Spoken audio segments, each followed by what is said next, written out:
ஓம் சாந்தி. 19/2/2026. இனிமையான குழந்தைகளே, இப்போது முக்கியமாக பாரதம் மற்றும் முழு உலகிலும் குரு தசை நடக்கிறது. பாபா குழந்தைகளாகிய உங்கள் மூலமாக பாரதத்தை சுகதாமமாக மாற்றிக் கொண்டிருக்கிறார்.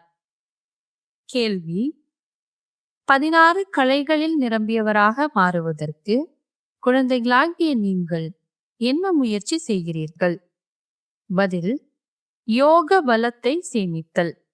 யோக பலத்தினால் நீங்கள் 16 கலைகளில் நிறைந்தவர்களாக ஆகிக் கொண்டிருக்கிறீர்கள். இதற்கு தானம் அளித்தல்.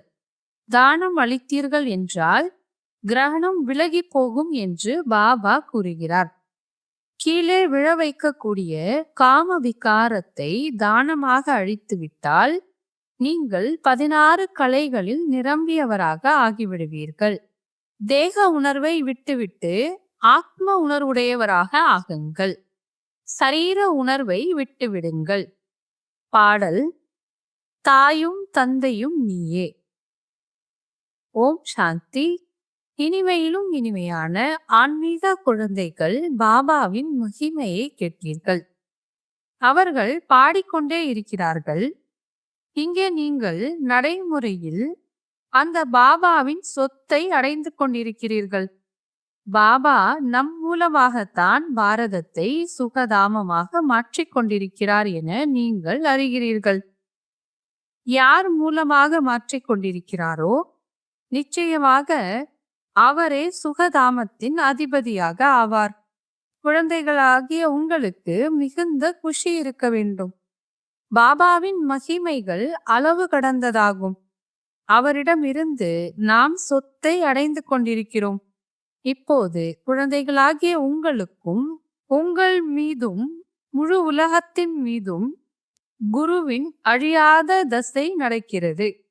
முக்கியமாக பாரதம் மற்றும் உலகம் முழுவதும் அனைவர் மீதும் இப்போது குரு திசை இருக்கிறது என பிராமணர்களாகிய நீங்கள் அறிகிறீர்கள். ஏனென்றால் இப்போது நீங்கள் 16 கலைகளில் நிறைந்தவர்களாக ஆகிறீர்கள். இச்சமயம் வேறு எந்த கலையும் இல்லை. குழந்தைகளுக்கு மிகவும் மகிழ்ச்சி இருக்க வேண்டும். இங்கே மகிழ்ச்சி இருக்கிறது, வெளியே சென்றதும் மறைந்து விடுகிறது என்று அப்படி இருக்கக்கூடாது. யாருடைய மகிமையை பாடுகிறீர்களோ அவர் இப்போது உங்கள் முன்பு இருக்கிறார். 5000 வருடங்களுக்கு முன்பு உங்களுக்கு ராஜ்யத்தை கொடுத்துவிட்டு சென்றேன் என்று பாபா புரிய வைக்கிறார். போக போக அனைவரும் அழைத்து கொண்டே இருப்பார்கள். இதை நீங்கள் பார்ப்பீர்கள். திருமதி இந்திரா காந்தி, முன்னாள் பிரதம மந்திரி, அவர்கள் ஒரு தர்மம், ஒரு மொழி, ஒரு ராஜ்யம் வேண்டும் என்று கூறினார். அதுபோல உங்களுடைய ஸ்லோகன் வந்து கொண்டே இருக்கும். அவருக்குள் கூட ஆத்மாதான் கூறுகிறது அல்லவா? உண்மையில் பாரதத்தில் ஒரு ராஜ்யம் இருந்தது. அது எதிரில் இருக்கிறது என ஆத்மாவிற்கு தெரிகிறது. ஒரே நேரத்தில் அனைத்தும் அழிந்து போகும். இது ஒன்றும் புதிய விஷயம் அல்ல என்று புரிந்து கொள்கிறார்கள். பாரதம் 16 கலைகளிலும் நிரம்பியதாக நிச்சயம் மாற வேண்டும். நாம் இந்த யோக பலத்தினால் 16 கலைகளில் நிரம்பியவர்களாக ஆகிக் கொண்டிருக்கிறோம் என்று நீங்கள் அறிகிறீர்கள். தானம் அளித்தால் கிரகணம் விலகி போகும் என்று கூறுகிறார்கள் அல்லவா? விகாரங்கள், அவகுணங்களை தானம் அழியுங்கள் என்று பாபா கூறுகிறார். இது ராவண ராஜ்யமாகும். தந்தை வந்து இவைகளில் இருந்து விடுவிக்கிறார். இதிலும் காம விகாரம் மிக பெரிய அவகுணமாகும். நீங்கள் தேக உணர்வுடையவராக ஆகிவிட்டீர்கள். இப்போது ஆத்ம உணர்வுடையவராக ஆகுங்கள். சரீரத்தின் உணர்வை விட்டுவிடுங்கள். இந்த விஷயங்களை குழந்தைகளாகிய நீங்கள் தான் புரிந்து கொள்கிறீர்கள். உலகினர் யாரும் புரிந்து கொள்ளவில்லை.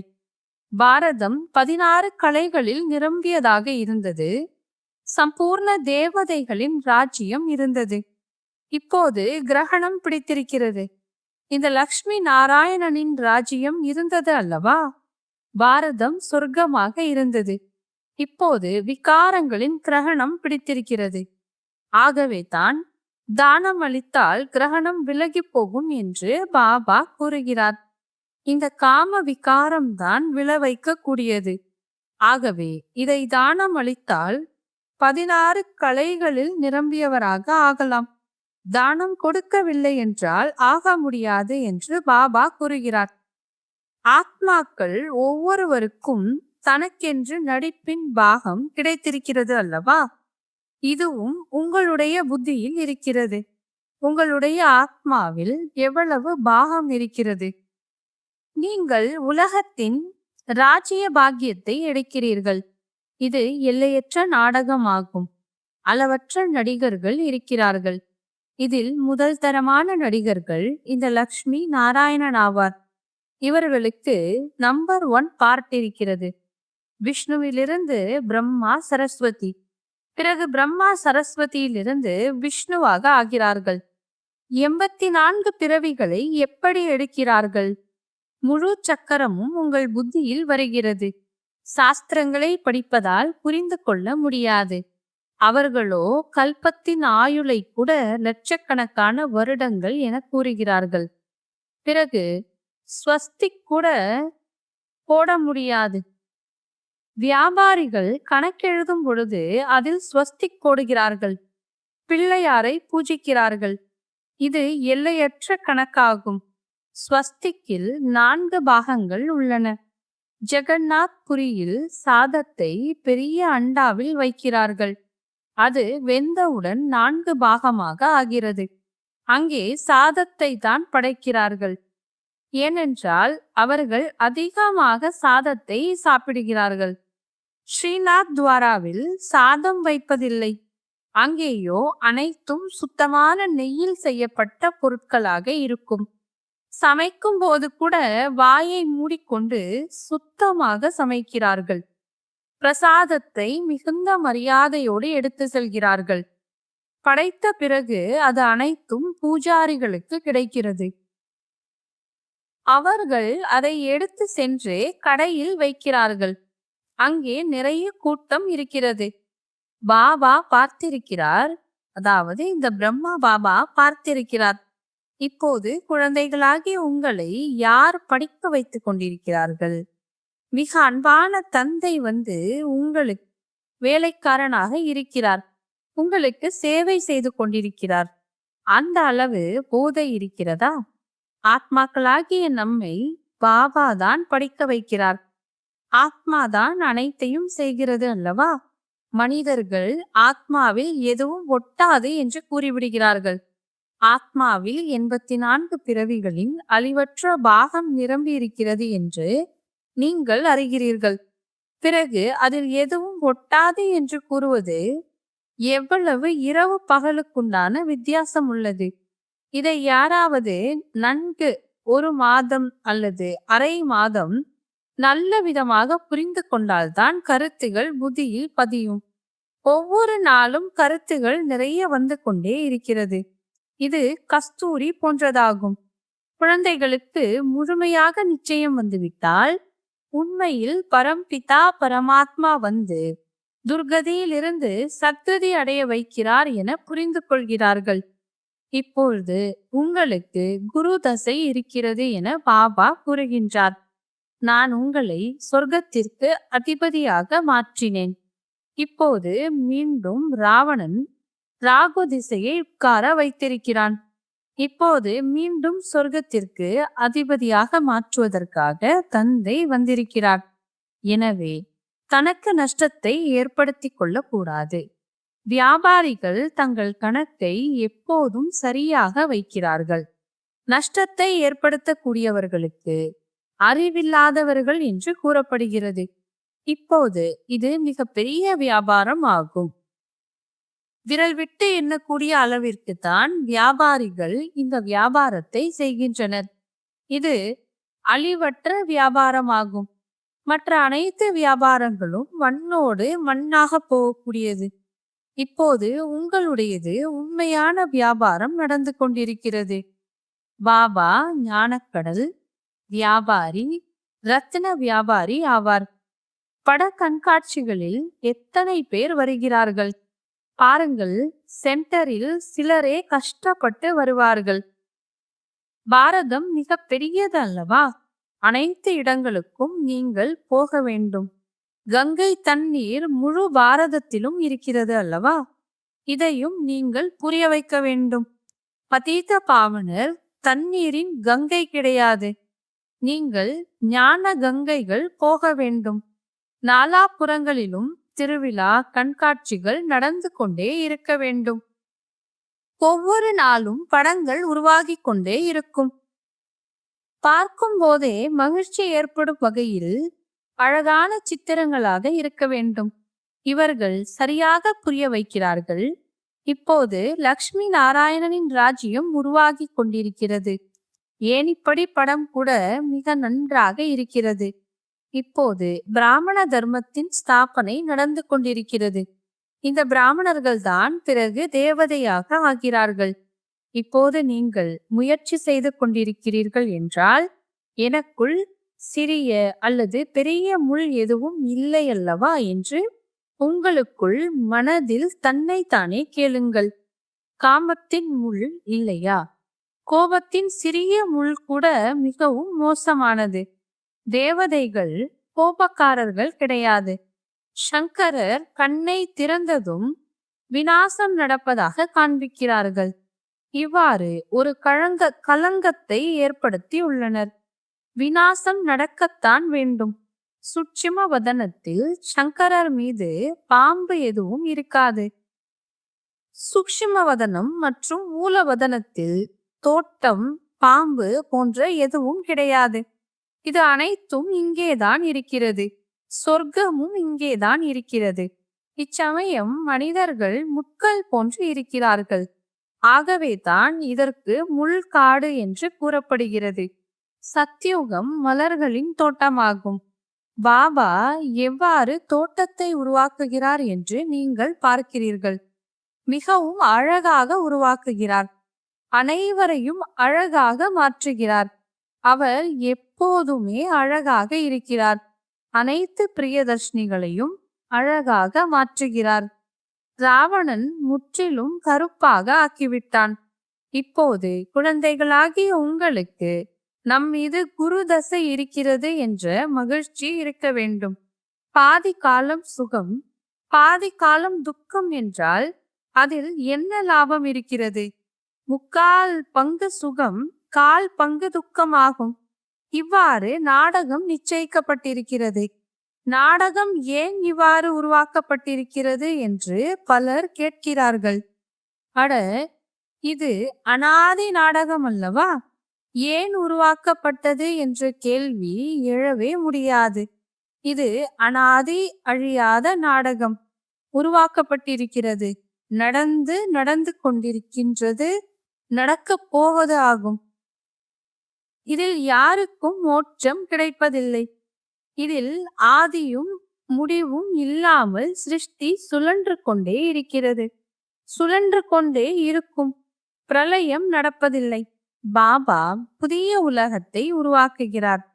ஆனால் அதில் எவ்வளவு வசதிகள் அடங்கியதாக இருக்கும்.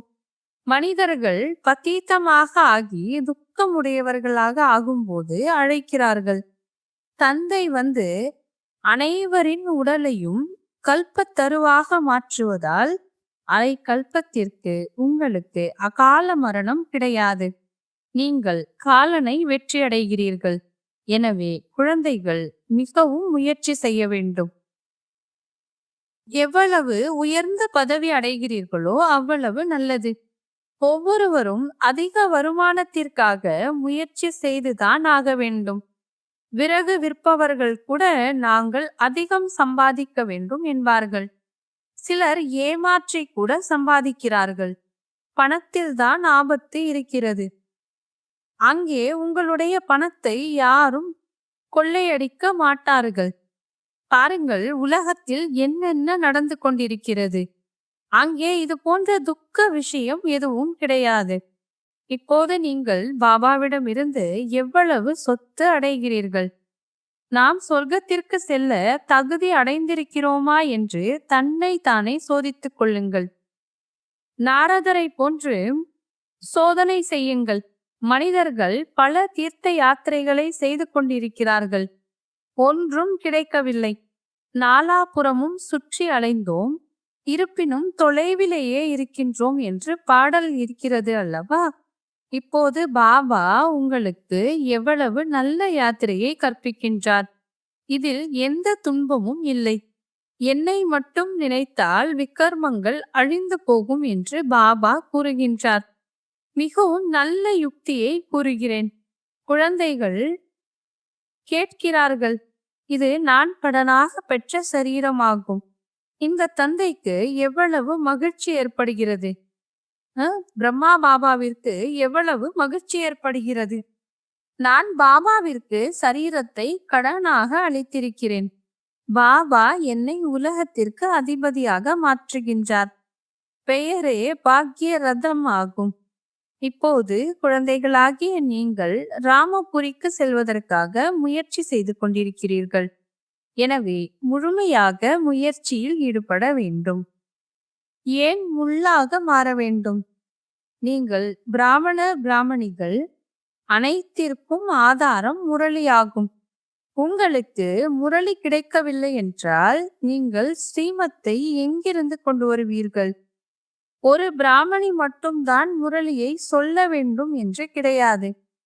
யார் வேண்டுமானாலும் முரளியை படித்து கூறலாம். இன்று நீங்கள் சொல்லுங்கள் என்று கூற வேண்டும்.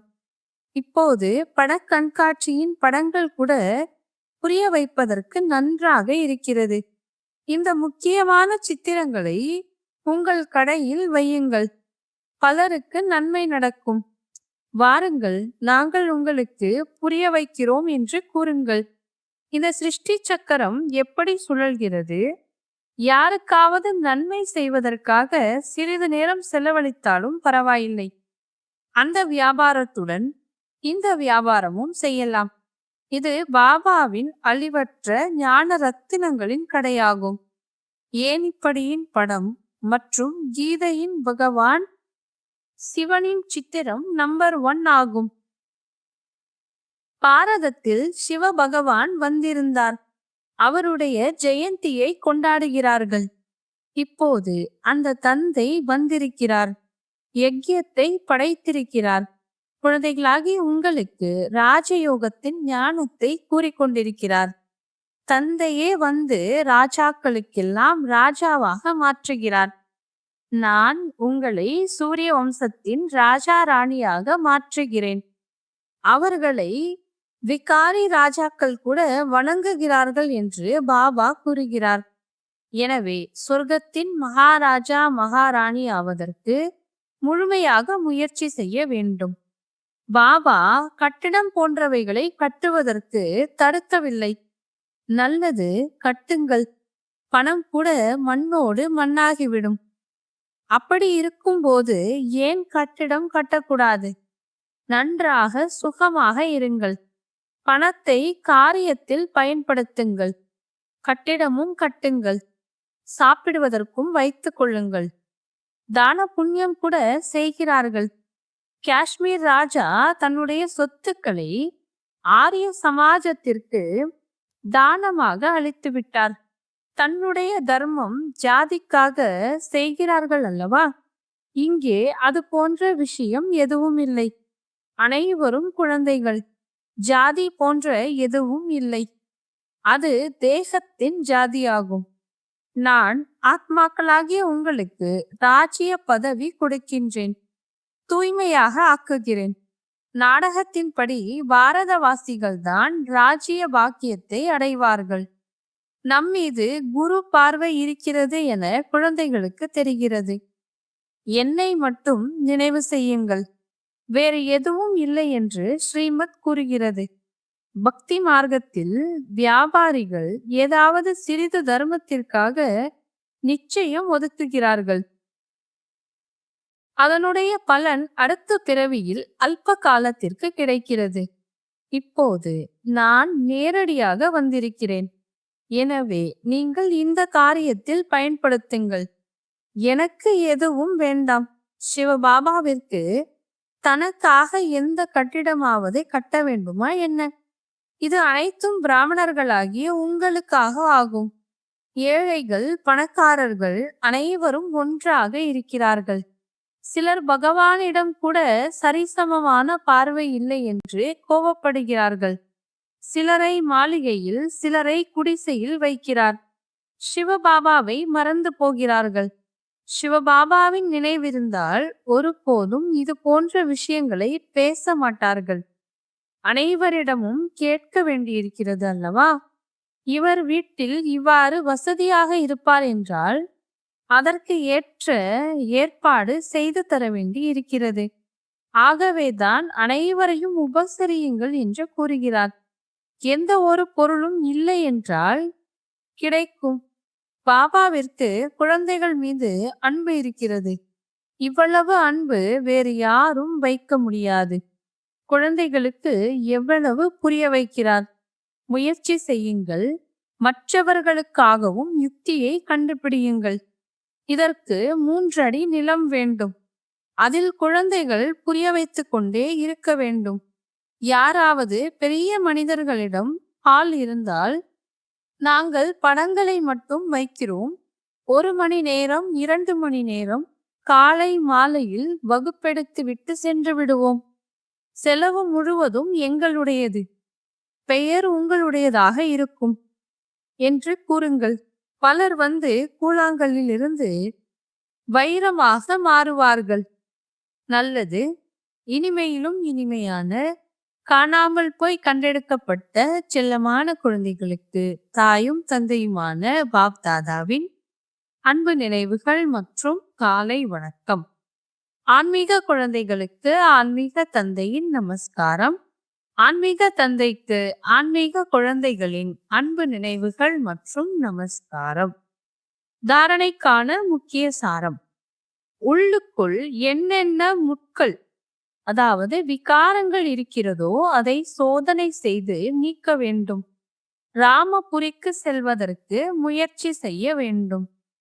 அழிவற்ற ஞான ரத்தினங்களின் வியாபாரம் செய்து யாருக்கு வேண்டுமானாலும் நன்மை செய்வதில் நேரம் ஒதுக்க வேண்டும்.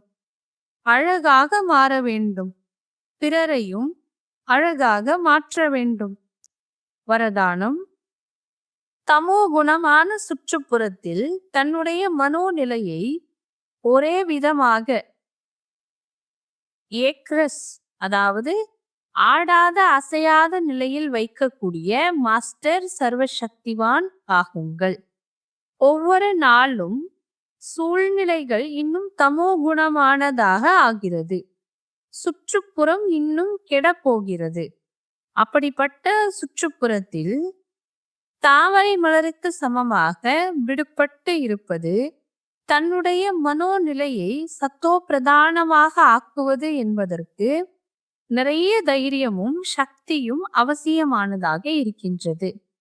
எப்பொழுது நான் மாஸ்டர் சர்வசக்திவான் என்ற வரதானம் நினைவில் இருக்கிறதோ அப்பொழுது இயற்கை மூலமாகவோ லௌகிக்க சம்பந்தங்களின் மூலமாகவோ தெய்வீக பரிவாரத்தின் மூலமாகவோ எந்த ஒரு பரீட்சை வந்தாலும் அதில் சதா ஒரே விதமாக ஆடாத அசையாதவராக இருப்பீர்கள். ஸ்லோகன். வரதாத்தா தந்தையை தன்னுடைய உண்மையான துணைவனாக ஆக்கிக் கொள்ளுங்கள். அப்பொழுது வரதானங்களின் மூலம் பை நிரம்பிக் கொண்டே இருக்கும். அவ்யக்த சமிஞை. ஒற்றுமை மற்றும் நம்பிக்கை என்ற சிறப்பின் மூலமாக வெற்றி நிறைந்தவராக ஆகுங்கள். இந்த பரமாத்ம ஞானத்தின் மூலமே உலகில் ஒரே தர்மம், ஒரே ராஜ்யம், ஒரே வழி என்பது நிறுவப்படுகின்றது. தங்களுடைய இந்த பிராமண பரிவாரத்தின் ஒரே வழி என்ற சிறப்பு தன்மையை தேவதா ரூபத்தில் நடைமுறைப்படுத்தப்படுகிறது. இந்த சிறப்பு தன்மைதான் அதிசயங்களை செய்யும். இதன் மூலம் நற்பெயர் ஏற்படும், பிரத்யக்ஷம் ஏற்படும். எனவே இந்த சிறப்பு தன்மையில் நம்பர் 1 ஆகுங்கள். இதற்காக எது தன்னுடைய மூல சம்ஸ்காரமோ அதை அழித்துவிட்டு பாப்தாதாவின் சமஸ்காரங்களை தன்னிடம் கொண்டு வந்து சமமானவர் மற்றும் சம்பூர்ணமானவராக ஆகுங்கள். அப்போதுதான் உங்கள் ஒவ்வொருவர் மூலமாகவும் பாபா தென்படுவார். மேலும் பிரத்யக்ஷம் என்பது ஏற்படும். ஓம் சாந்தி.